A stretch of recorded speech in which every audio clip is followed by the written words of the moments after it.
In a prior video, I showed you I went state by state on the 538 polls, and I actually looked at the polls and looked at the differentials and then concluded which state went to which party, and I showed you what the map looks like when you go state by state through the poll aggregates and you build in your own model of who's going to win this presidential election. But that map was missing one thing, and I guess you guys can guess what that is because it's in the title, and that is the silent majority thesis. And the silent majority thesis says that actually there's a lot of Trump voters who, when you call them up, they either don't reply or they say that they're Democrats, okay? And we now, from Rasmussen, have some data about maybe how many. We know that there are some because in 2016, the polls suggested the Democrats would win, and then the silent majority voter kicked in and the Republicans won. Whether or not it's as strong as it was back then is up for grabs. I think most Democrats agree that it just isn't that strong. But Republicans, I've noticed from the comments, definitely think that actually the silent majority is as strong as it ever was. Luckily, there's some Rasmussen data that's popped right in to suggest there is a strong silent majority, and we can factor that in and take a look at the Republican case on these very same polls that we've put together and look at how the map changes, and hopefully you guys enjoy this. Okay, everyone, so this is a map of what happens if you do the following. If you go to 538 and you go state by state, for example, here's Wisconsin. The blue dots represent polls showing Biden's popular support, and the red dots represent polls of Trump's popular support that have been polled. And what they do is they take these lines, which are averages of those blue dots to show Biden's results, and lines which are averages of the red dots to show Trump's results. And then you can sort of see in aggregate who's winning in the polls. And when there's a clear margin, you can go and plug that in, which is what we did in a previous video, which you can take a look at.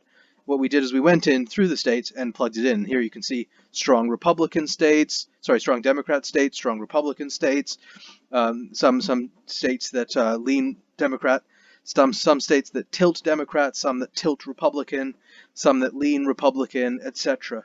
These gray states here were not filled in, and the reason for that is that if you go to some of these gray states, for example, I think, which is a gray state, I think Hawaii, for example, yes. So if you look at Hawaii, this particular website does not aggregate polls for Hawaii. Why is that, you may ask? Who knows? This website's only task is to study this election, and it manages to miss a series of states. But what we did was we very honestly went through the polls, and we plugged in what we thought into this map of, which states would go Republican, which states would go Democrat. And what we ended up with was around 250 seats for Democrats, 216 of them being definite strong Democrat states, which will definitely go Democrat, 75 of those results being strong Republican states, which will definitely go Republican, in our opinion. And then there's the tilts and the leans. Leans will probably almost certainly go Republican, and the lean Dems will almost certainly go Democrat. And then the tilts are very, very iffy. They tend to go Democrat, but by, percentage points ranging from like 0.7% to like whatever it is, 3% or something. And with polls showing sometimes that Republicans win in the Democrat states and that Democrats win in the tilt Republican states. But if you add it all up, you get about 250 seats that the Democrats have kind of got. At least if you remove the tilts and you have the leans, you have about 240. You need 270 to win. Democrats are very close to victory. The Republicans, if you do the same thing, would be at around 120 seats in terms of definite Republican territory and lean Republican territory, and then another 34 seats of tilt Republican. So they're much further away from that 270 line that they need to cross in order to win the election. Okay, so that's what we did. But we're going to do something much more interesting now. I remember reading in an article, I think it was this article here, it said, a recent Rasmussen survey suggests the phenomenon of silent Trump voters is very much real. I know a lot of you in the comment section, despite the continuous polls showing a Democrat leads, keep commenting that you think Trump's going to win because the polls in the prior election in 2016 also showed Democrat leads, and yet Trump won. Well, I thought, why don't I lean into that and try to see whether or not you guys are right. So how would you do that? Well, you would have to look at, the cause that was given in the prior election was there was a huge base of silent Trump voters. So I read this. It says, a recent Rasmussen survey suggests the phenomenon of the silent Trump voters is very much real. Rasmussen, sort of a trusted source. A poll released on Wednesday found that, quote, 17% of likely U.S. voters who strongly approve of the job President Trump is doing say they are less likely to let others know how they intend to vote in the upcoming election. By comparison, just half as many, 8% of those who strongly disapprove of the president's performance say the same. So we're now left with a differential of 9%.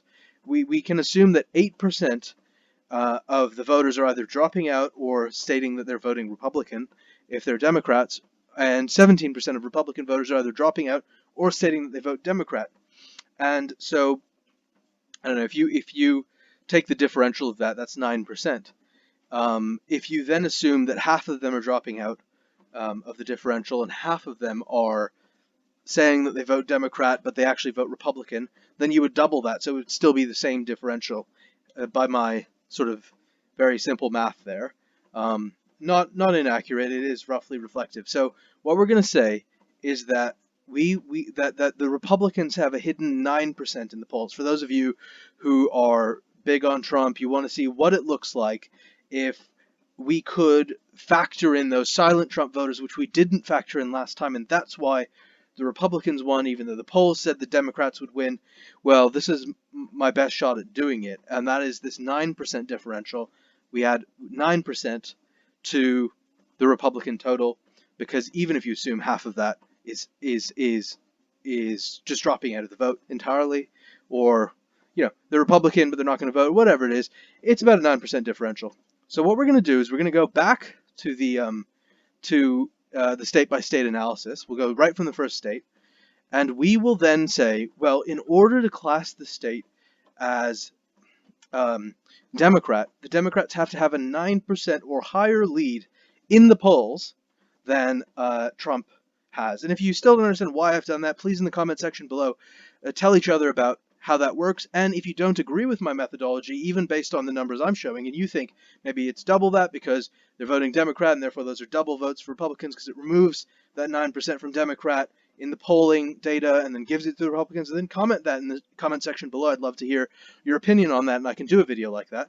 But what we're going to say is the Democrats need 9% more than the Republicans in order for me to class it as a Democrat-run state. So let's go through it in that order. So Alabama, 18% for the Republicans. So, and when it's above for the Republicans, we won't give them another 8% because we'll assume those states are a little bit more honest, just to be on the conservative side of things. So Alabama stays Republican. So we can see Alabama's Republican. It stays Republican. Great. Let's move on to the next state. Alaska. Alaska doesn't have any polling data. Arizona. Arizona has a lead of 4% for the Democrats. So what we're going to do, and especially if it inverts because of the principle I'm describing to you, which is the silent voter principle, then what we will do is we will say it leans Republican. We won't let it tilt. Sorry, we'll say it tilts Republican. We won't let it lean. We won't let it say it's a strong Republican. So here it's only a 5% lead. We know there's according to those people who are sort of on the silent majority thesis of this election, we know there's this silent voter. At least you guys know that. And so let's factor that in as Arizona now tilts Republican under your theory. So let's go to Arizona. Where's that? And we're going to give it, let's go to Republican, Arizona, and we will give it a tilt. So Arizona now tilts Republican. And let's see what the electoral math looks like after we go through all these states. Arkansas, no poll data. California, 32% lead for the Democrats. There's no way that a 9% silent vote is going to change that. So next state, Colorado. Colorado, 10% lead for the Democrats, 10% lead, and it's stayed well above that 9% margin. So we're going to say even if we got 9% of that back, or you Trump supporters got 9% of that back, the Democrats would still have a 2% advantage, and we're going to give the Electoral College there to the Democrats. So Colorado stays Democrat. We might reduce Colorado to sort of a tilt Democrat in that case. There we go. So we've reduced it. Let's go to the next state. Connecticut. So Connecticut in this case, 20% lead for the Democrats. We're going to say that Connecticut stays with the Democrats. So let's go to Delaware. No polling data for Delaware. Let's go to Florida. Florida, there's a 2.8% lead for the Democrats. So we say or at least you guys say there's a 9% silent majority sitting right there. So what we'll say is this now tilts Republican. We're not going to say lean or anything like that because the polling data doesn't show it, but it's the silent majority thesis which shows it. So we're going to give Florida to lean Republican, or sorry, tilt Republican. So let's give that to a Florida tilts Republican according to this silent voter thesis. So let's go to the next one. Georgia. Georgia was in favor of Trump, and we said it tilted Trump, but with a 9% boost, it's probably leaning toward Trump now. But I think, as we said, if it's above, we're going to be conservative. We'll leave it where it is. If you look here, we have Georgia as tilted toward Trump. We could move it up to lean, but you know what? It's tilted towards Trump. Let's not be too sort of biased toward the Republican camp. So let's move to Idaho. Hawaii doesn't have any poll data, of course. Idaho appears not to have any poll data as well. Indiana has a plus 14% lead for Trump, so we had given that state to the Republicans, and that way it shall stay. In the case of Iowa, 1% lead to Trump, so we'd given it tilt Republican. We could move it up to lean Republican, but we'll leave it alone to stay as conservative as possible. Kansas. So Kansas, 9.3% in favor of Trump, so we'd given that to the Republicans. Kentucky, 16.1% in favor of Trump, we'd given that to the Republicans. Louisiana, no poll data for Louisiana. Maine was plus 9.9% for Biden, okay, and we thought there was a 9% silent majority vote. So we're going to say it's 0.9% for Biden, so we'll reduce Maine from a strong Democratic state to tilt Democratic. So let's go in there, Democrat, and reduce Maine to merely tilting for the Democrat side, which is what we now think. And let's keep scrolling down. There's Maryland. There is no poll data, let alone, an averaging of it for them. For Massachusetts, we are sitting with a 34% lead for the Democrats, so a 9% silent majority vote would not cut into that at all. With respect to Michigan, we're sitting at 7.7% lead for the Democrats. A 9% silent majority vote would overturn that. And indeed, there was a silent majority vote in the 2016 election, so it's not unreasonable to assume that it's there. That it's 9% is quite big, but that's the only data I can work with. So we're going to go in here, we're going to switch Michigan from probably strong Democrat to tilt Republican. So let's go into Michigan. And for those of you watching who are Democrats, I know you've got your hand on your head because this is like a ridiculous form of poll data, but for those of you who are Republicans who are genuinely hopeful that there's some sort of silent vote, then this is how you would do it. This is the most scientific way of factoring in that particular viewpoint. So Minnesota, we're sitting at 6.4% lead for the Democrats. I think we'd given it to the Democrats. But what we'll do is we'll now switch that, because it's under that 9%, to tilt Republican. So Minnesota is now going to tilt Republican as a consequence of the silent majority thesis. There it is. And let's keep working our way through the states. Mississippi, 11% in favor of Trump, so we'll leave it as is. It's a strong Republican state. Missouri, 6.5% in favor of Trump, we'll leave it as it is. Strong Republican state. Montana, 8.3% in favor of Trump, we'll leave it as it is. Strong Republican state. Nebraska, no polling data exists for Nebraska. Nevada had Democrats at 6.5% ahead. So with the silent majority thesis, that's 3% ahead for the Republicans, and we're going to switch over Nevada to a tilt Republican, because this is quite a dubious method of factoring in the silent majority vote, so we don't want to be too confident. We're going to switch Nevada to tilt Republican from its prior Democrat status. It loses its Democrat mantle. New Hampshire. New Hampshire has Biden sitting at 8.2% ahead of Trump, but with that 9% silent majority vote, that's pretty iffy, but we'll go into New Hampshire, and we will switch it to a tilt Republican. New Hampshire becomes a tilt Republican state. New Jersey. And that's kind of interesting because New Hampshire is always one of the first races to be called. So if that was the case, that'd be a very interesting upset in the race. But yeah, New Jersey's very strongly ahead for the Democrats. There's no way a silent majority is going to come and overturn that. New Mexico, again, 13 points ahead for the Democrats. I'm going to go ahead and say there's no silent majority that's overturning that. New York, 27.9% ahead for the Democrats. There is absolutely no silent majority in the world or in human history which would overturn that.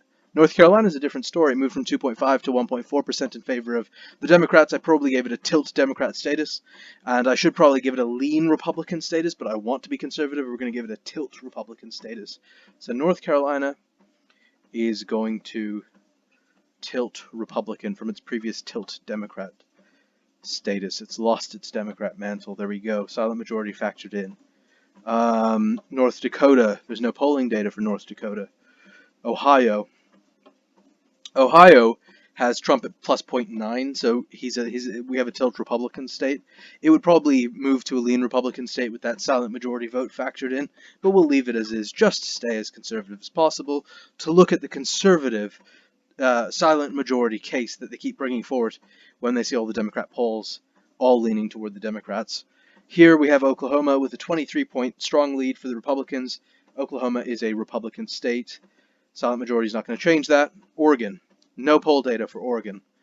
Pennsylvania, Biden's birthplace, started out with a 2.7% lead for Biden, now moved to about a 5.1% lead, but unfortunately our 9% silent majority status, or thesis rather, means that we're going to switch Pennsylvania over from a Democrat state. It loses its Democrat mantle, and it becomes, and this is a key Rust Belt state, by the way, so this is a very important switchover, but it becomes a tilt Republican state. There it is, tilt Republican. Suddenly, with that silent majority thesis factored in, we're beginning to see America looking a lot like it did in 2016, with the Rust Belt starting to tip over for Donald Trump, which is contrary to the poll data with no silent majority thesis factored in. So again, South Carolina, Trump's up 6.7%, so we have a Republican state. We're not gonna change that. Tennessee, another Republican state, 11.9% ahead.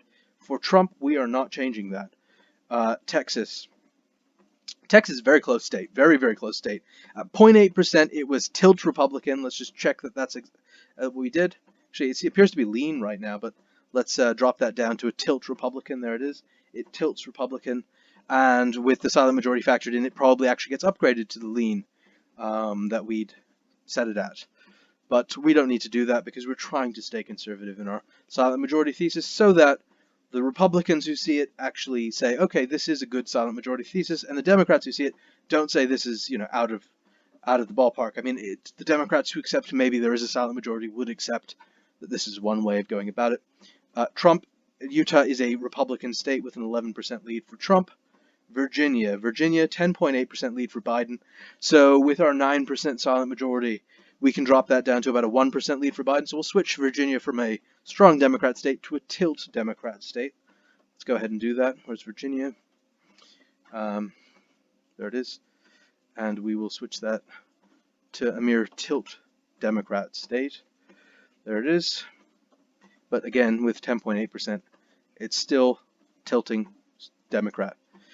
Now, Washington, 26.2%, Washington State this is, for the Democrats. So no silent majority is going to undo that. That's still strongly Democrat state. West Virginia, we don't have any data for West Virginia. Wisconsin is a key battleground state. And it had started out neck and neck with Trump ahead by 0.9%. It's now moved to a Biden at 6.9% lead. But we factor in that silent majority vote, and we can say that probably what used to be a Democrat state or a lean Democrat state is now going to be converted to a tilt Republican state.